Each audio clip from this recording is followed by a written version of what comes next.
Mosquée d'Hérouville, rappel du 15 avril 2020.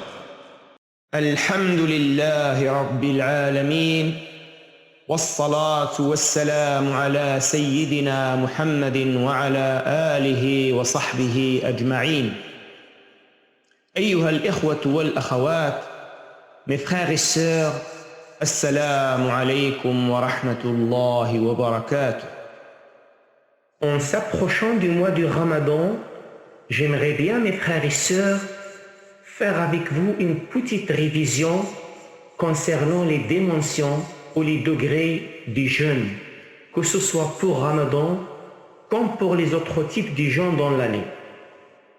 L'imam al-Ghazali, dans le temps, il avait fait une classification de 3 types de jeûne. Le type général, spécifique et le spécifique du spécifique. Le premier type, c'est le jeûne du commun, de l'ensemble de la communauté. Et le deuxième, c'est le jeûne de l'élite. Et troisièmement, c'est le jeûne de l'élite de l'élite. Ce que nous pouvons appeler différemment le jeûne corporel, le jeûne moral et le jeûne spirituel. La dimension corporelle, la dimension morale et la dimension spirituelle. En ce qui concerne le premier type, qui est l'abstinence physique, c'est le jeûne célèbre qui est pratiqué par l'ensemble de la communauté de l'islam. Ce qui est bien connu par l'abstinence de boire, de manger et d'avoir des relations conjugales intimes de l'aube jusqu'à l'maghrib. Mais lorsqu'on revient au texte, que ce soit au Coran comme la sunna du prophète sallallahu alayhi wa sallam, on trouve qu'il y a des finalités, des objectifs qui sont voulus par Allah subhanahu wa ta'ala derrière cette législation noble qui est la pratique du mois du Ramadan, l'abstinence d'une manière générale. Et dans ce cadre, on trouve que le premier passage de la législation du Ramadan nous indique avec toute clarté et explicité, c'est que le vouloir d'Allah subhanahu wa ta'ala, c'est la réalisation de la piété, de la protection contre les péchés et contre le châtiment d'Allah subhanahu wa ta'ala. Et on trouve plusieurs hadiths du prophète sallallahu alayhi wa sallam en cette matière qui nous montrent qu'il se peut qu'un jeûneur ne récolte de son jeûne que la faim et la soif, quand il ne s'abstient pas de dire des paroles obscènes ou de pratiquer la médisance, la calomnie. Allah subhanahu wa ta'ala n'a pas besoin de son abstinence physique. Et c'est pour cela qu'on cherche dans ce sens l'abstinence des sens, des péchés, la protection du regard, de la langue et des autres sens contre la désobéissance à l'ordre d'Allah subhanahu wa ta'ala. Et la troisième dimension, mes frères et sœurs, c'est le jeûne du cœur, le jeûne de l'âme, le fait de se consacrer entièrement pour son Créateur à travers un programme spirituel bien construit, à travers les lectures, les récitations, les invocations, une retraite spirituelle, une orientation par le cœur, par l'esprit vers Allah subhanahu wa ta'ala. Et le jeûne complet, mes frères et sœurs, c'est celui qui insiste sur la réunion entre les 3 dimensions à la fois, le physique, le moral et le spirituel. Premièrement, de bien pratiquer l'abstinence physique qui se base sur la construction de l'intention en chaque nuit parmi les nuits du mois de Ramadan, en observant la durée de l'abstinence, en protégeant son jeûne, et deuxièmement, d'avoir la démarche de s'abstenir des péchés, et troisièmement, d'avoir un programme spirituel pour s'approcher davantage de son Créateur et réaliser la réussite dans l'école du mois du Ramadan. نود أيها الإخوة والأخوات ونحن نقترب من شهر رمضان أن نخصص هذه التذكرة لمراجعة درجات الصوم في الإسلام.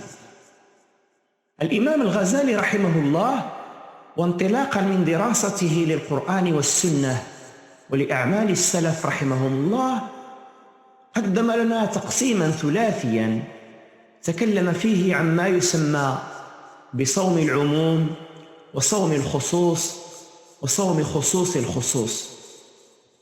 صوم العامة وهو الصوم المشهور، الصوم الجسدي، وصوم الخاصة وهو الصوم عن الشبهات والذنوب والأوزار، وصوم خاصة الخاصة وهو صوم القلب عما سوى الله سبحانه وتعالى. ونحن نحتاج إلى هذه المستويات الثلاث أن نجمع بينها من أجل تحقيق الصوم الكامل. وفي البداية لا بد من مراجعة الصوم الفقهي الذي ينبني على 3 أسس أساسية: النية والإمساك ومدة الإمساك. وهذا مجاله كتب الفقه، والفقهاء مختلفون في مسألة تبييت النية. هل ننوي نية واحدة لرمضان كما عند المالكية، أو نجدد النية لكل ليلة كما هو الأمر عند الشافعية؟ وهو الأفضل من أجل أن نجدد العزم وأن نجدد الإرادة في كل ليلة، ثم أن نعظم هذا الصوم وأن نحفظه من ضياع أجره وثوابه. والصوم الثاني وهو الصوم عن الشبهات والذنوب والأوزار. ونحن نعلم في هذا الإطار أن رسول الله صلى الله عليه وسلم قال مثلا: من لم يدع قول الزور والعمل به فليس لله حاجة في أن يدع طعامه وشرابه، ورب صائم ليس من صومه إلا الجوع والعطش. فلا بد من التفكير ولا بد من الحزم ولا بد من الحسم في ترك الشبهات والذنوب والأوزار، وهو الصوم الثاني، الصوم الأخلاقي. وهناك الصوم الثالث وهو الصوم الروحي، وهو أن يتوجه المسلم بقلبه إلى الله انطلاقا من برنامج روحي قرآني ذكري يتوجه به إلى الله سبحانه وتعالى ويعمر به أوقاته ويصرف قلبه عما سوى الله سبحانه وتعالى ما تيسر له ذلك، خصوصا لمن تيسر له في السنوات العادية إقامة عمرة والاعتكاف في المسجد الحرام أو في مسجد الرسول صلى الله عليه وسلم والانقطاع إلى العبادة. وإلا فإن الأساس هو أن نجمع بين هذه المستويات الثلاث، معظمين الإمساك ومعظمين ترك الشبهات ومعظمين التوجه والإقبال على الله سبحانه وتعالى بقلوبنا ومهجنا وأرواحنا، سائلين الله سبحانه وتعالى أن يكتب لنا التقوى والنجاح في مدرسة شهر رمضان.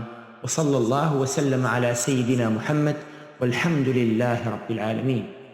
اللهم وإنا نسألك بأسمائك الحسنى وصفاتك العلى يا رب العالمين أن تبارك لنا فيما تبقى من شعبان، وأن تبلغنا رمضان، وأن تنفعنا به تنفيعا يا رب العالمين، وأن تفتح لنا فيه أبواب رحماتك ونفحاتك ومغفراتك، ولجميع المسلمين والمسلمات في مشارق الأرض ومغاربها آمين. وصلى الله وسلم على سيدنا محمد، والحمد لله رب العالمين.